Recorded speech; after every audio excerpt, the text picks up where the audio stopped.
বসে বসে সংস্কার করার মালিকানা কাউকে দেয়নি জনগণ, এমন মন্তব্য করেছেন বিএনপির স্থায়ী কমিটির সদস্য আমির খসরু মাহমুদ চৌধুরী।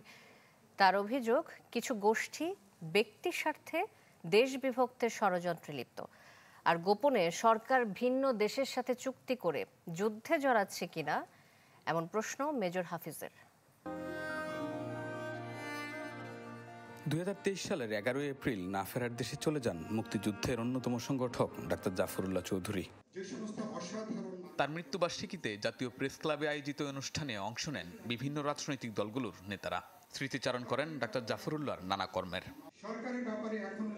বক্তাদের অভিযোগ, নিরঙ্কুশ সমর্থন দিলেও নির্বাচন সংস্কার সহ বিভিন্ন ইস্যুতে রাজনৈতিক দলগুলোকে প্রতিপক্ষ বানাচ্ছে অন্তর্বর্তী সরকার। কিন্তু সরকারের প্রধান তিনটে জনের বাইরে যে প্রতিদিন নতুন নতুন প্রশ্ন তারা হাজির করছেন, নতুন নতুন বাক্স সরকার খুলছেন, এমন বাক্স খুলছেন যে বাক্স বন্ধ করার চাবি সম্ভবত সরকারের হাতে নেই।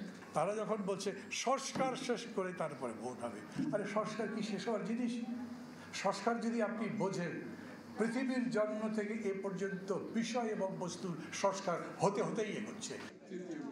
এ সময় সংস্কার ও নির্বাচন নিয়ে সরকারের নানামুখী বক্তব্যের সমালোচনা করেন বিএনপি নেতা আমির খসরু মাহমুদ চৌধুরী। নিজেদের স্বার্থ হাসিল করতে একটি গোষ্ঠী দেশকে বিভক্ত করার ষড়যন্ত্রে লিপ্ত বলেও অভিযোগ তার। এখন যারা বড় বড় কথা বলছে এর বেশিরভাগ লোককে চেহারা দেখিনি আমরা আন্দোলন সংগ্রামে, আর এদের মধ্যে কেউ তো মাঝে মধ্যে চেহারা উকি ঝুঁকি মেরেছে। যখন শেখ হাসিনার ক্ষমতার চাপ তাদের উপর গেছে, তারা গর্তে ঢুকে গেছে, গর্তের থেকে আর বের হয় নাই।